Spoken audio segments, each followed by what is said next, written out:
Welcome to Grit It, a way to understand and overcome our speaking up dilemmas. What we do in this activity is take a thin slice of a speaking up dilemma one of us has experienced, and then we work through it together to figure out how do we get in the way of our best intentions, how can we empower ourselves to reframe, to do our best in speaking up, and how can we find actual doable techniques for speaking up that each one of us can adopt. So how do you actually do Grit It? Well, first of all, you actually need a grid. So go to a whiteboard and you need to create 3 columns: frames, actions, and results. And then you need to create 2 rows: desired and actual. So what the heck are we going to do with all this?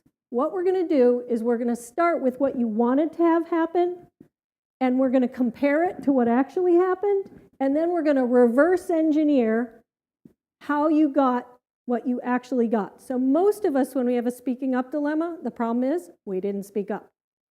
But we don't really know why, and we don't know how to propel ourselves to do it better in the future. So what this grid lets us do is say, what actions did I actually take?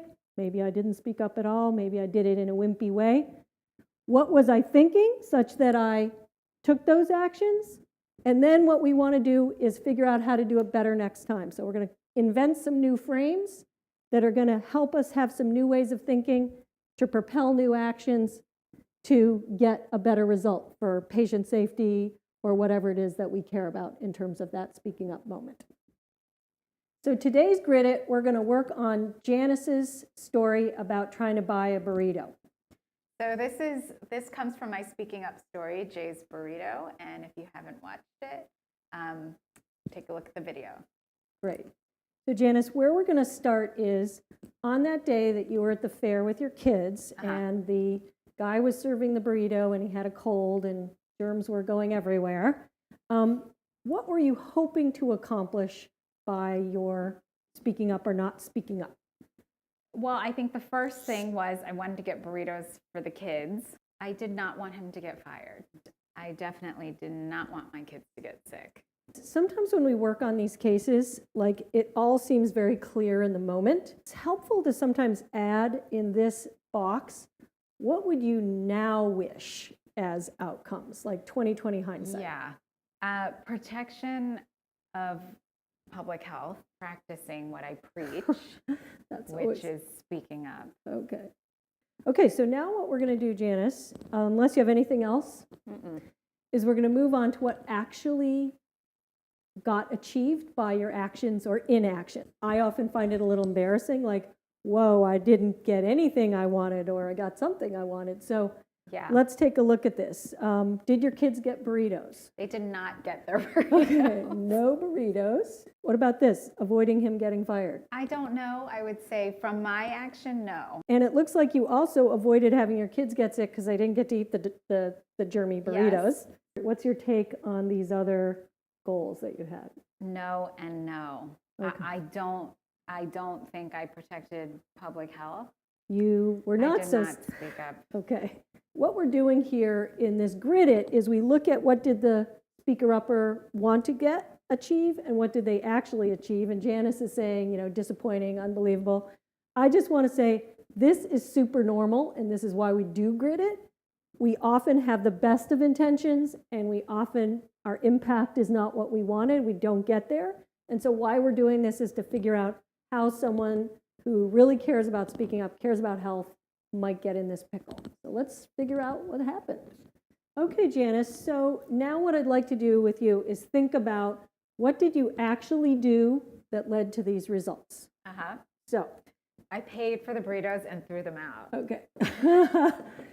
And I did not say anything. Okay.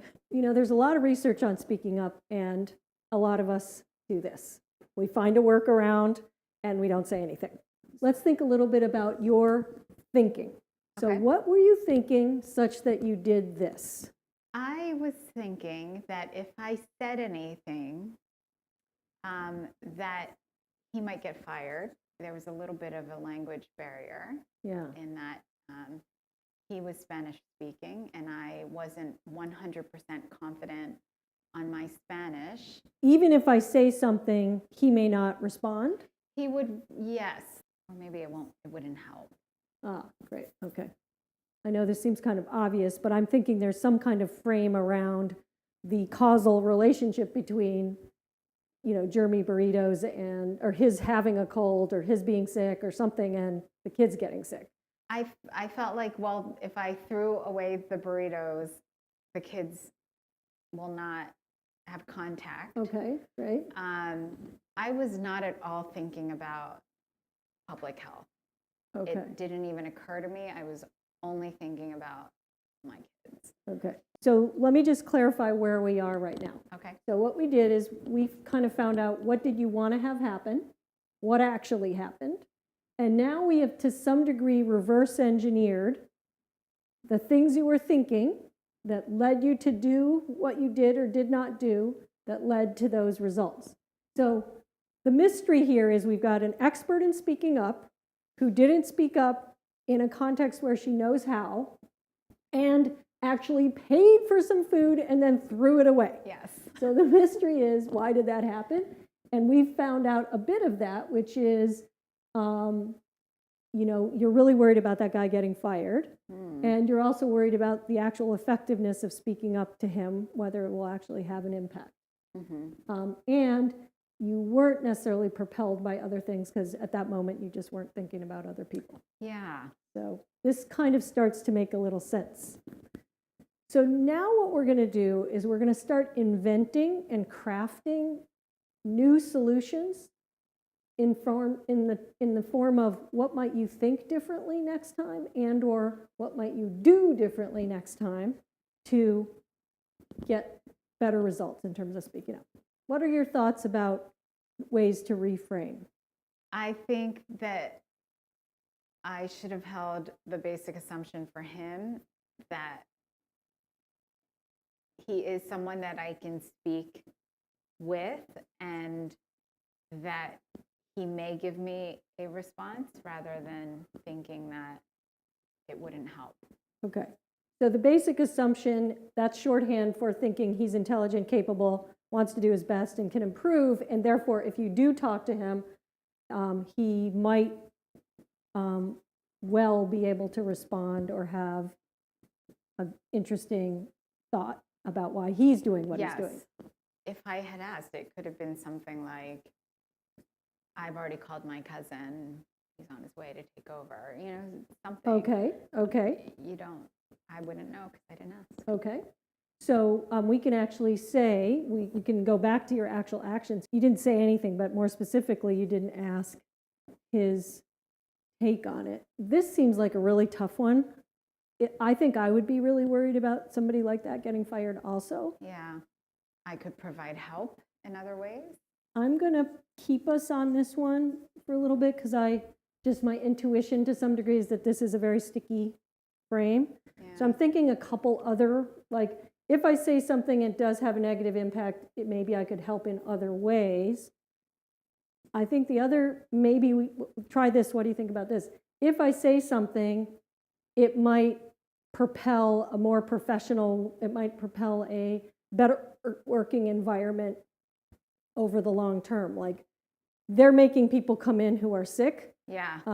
Maybe you might. Like I'm helping the organization if I say something. I love that. Yeah. Okay. All right. Now, how about this one? Did not consider others' health at that moment. I can't believe that didn't even occur to me until after. Yeah, I think so. I think, again, I just really want to normalize for all of us. I think a lot of times we get stuck in these little ruts about speaking up because we forget to consider the bigger picture that we care about. And I have this frame that I believe that immune systems, for them to be strengthened, they need to be exercised. And so, exposure to common colds or things that exist in our world, day-to-day basis, wherever we go or touch, that it's not a bad thing.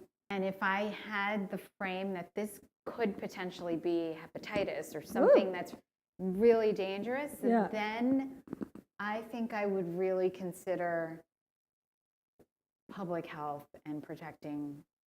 I think the nurse in me would kind of. So the come new out of its frame, shell. so the old frame was passing along a cold is not that bad. It was obviously bad enough for you that you didn't really want your kids to have a burrito. But to propel you to speak up, you'd have to think something like, if this could be Hep C or something Worse than a common virus. Okay. Or a common cold. So now what we want to do is move on to think about how could you redo this just super practically in the future. To some degree, we have some prescriptions already for us, which is Team Steps teaches the cuss words. We work with speaking up with good judgment. There's the 2 challenge rule from aviation for healthcare. There's a graded assertiveness. Yeah. So any of these, speak up from curiosity, speak up from concern. Mm-hmm. Let's say you used one of those techniques. What might you say? I could definitely have spoken with the cook. Okay. I mean, I could have said something like, I see that you have a runny nose and you're not using gloves, and I'm thinking that whatever you have, you might infect other people. What do you think about that? So this describes your concern, but gives the other person a chance to share what they're doing or thinking, what they're thinking, such that they are doing. So, okay, so what if he said, yeah, you're right. I already called my cousin. Yeah, I didn't even check to explore if there was already a solution. Okay. So that would be a great outcome, well, presuming that the cousin comes quickly, et cetera. Yeah. So let's say you say this. I see you have a runny nose. I'm thinking you might infect others. What are your thoughts? And he's like you're worried. He doesn't say anything. So, okay, so like the blank face, I don't understand what you're saying. Then I would talk with the person at the register. Okay. So you've already spoken up from a point of curiosity sort of here. So I'm thinking you're at the point of concern, but not sure. So what would you say to the register guy? The guy that's making our burritos, I see that he's got a runny nose. He's not wearing gloves, so kind of the same thing. Yeah. I'm really concerned that he's going to infect other people here. What are your thoughts? Okay, so let's say he says, yeah, I don't have anyone else to work today. I like the 2 challenge rules, so I'd follow that, and would probably need to, keeping this frame in mind here, and even this one, these 2 are really powerful for me, would escalate and, let them know that I'd be working with the people who are managing the fair to report them. To report it, resolve it. Okay. So challenge 1, challenge 2, escalate if you didn't get the answer you wanted. So Janice, this seems also relatively clear and easy now that we've done this whole thing. But I remember the first time I saw Jay's burrito, I completely related to not wanting to speak up because I was worried about that guy's job. Yeah. All the things that concerned you. So disappointing. But you seem pretty like you're in a new place now. Yeah. How did that come about? In the moment, I was thinking much more about his job and not at all thinking about other people's health. Something that got you in trouble that I could exactly imagine getting me stuck also is I have a fairly narrow focus. You were like focusing on your role as a mom, you were focusing on your kids and the moment, and to propel yourself to speak up. It sounds like you have to expand your purpose and focus to like, I might make the organization better because they might not make people come in who are sick. I might be able to protect other people's health. That it might be something more than what I'm just seeing. Just got to escalate the intensity for yourself. Okay. At the very beginning, when we started working, or maybe when we got over to thinking about your frames, you said, boy, I need something to trigger me. And I think we could all use that because it's almost like a little fixation error or something like that. I'm stuck seeing it a particular way. Thoughts about what would work as a trigger for you to remind yourself to step back and consider before you don't speak up? When I don't know what to do and I'm realizing that I'm doing something quite passive, to just kind of pause and think, who else can this harm? Like, this is what's in my hands, but what goes beyond my hands in this moment? Oh, that's great. In Jay's Burrito, at the end of the video, you reflect a little bit about your surprise at yourself that you didn't speak up at the moment, and what would you do in the future. And you're saying now that amplifying the consequences of not speaking up can propel you to speak up. And I think that's probably the case for most of us. But I think the tricky thing is the very thing you brought up a little while ago, which is what's the trigger to make us stop and think? So I think for people watching this, I guess one thing I'd wonder is, do you have any advice for us on what will trigger you in the future that we might use? Or what's the pause and reflect moment for you or something? I don't know. It's so interesting hearing you say, how we get in the way of our best intentions.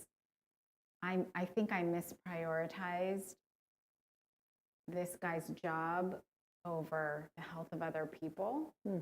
So I want to normalize the intensity of the dilemma that you faced. Somebody's job on the line, potentially, versus other people's health. Both of those are very consequential. And so what I'm hearing you say is, to manage a significant dilemma like that, you've got to pause for a second and think about the bigger picture and what might you be missing. And if you intensify the consequences on one side or another, that may propel a solution. Thinking. Yes. All right. Thanks, Jenny. Thank you, Janice. It's such a great case.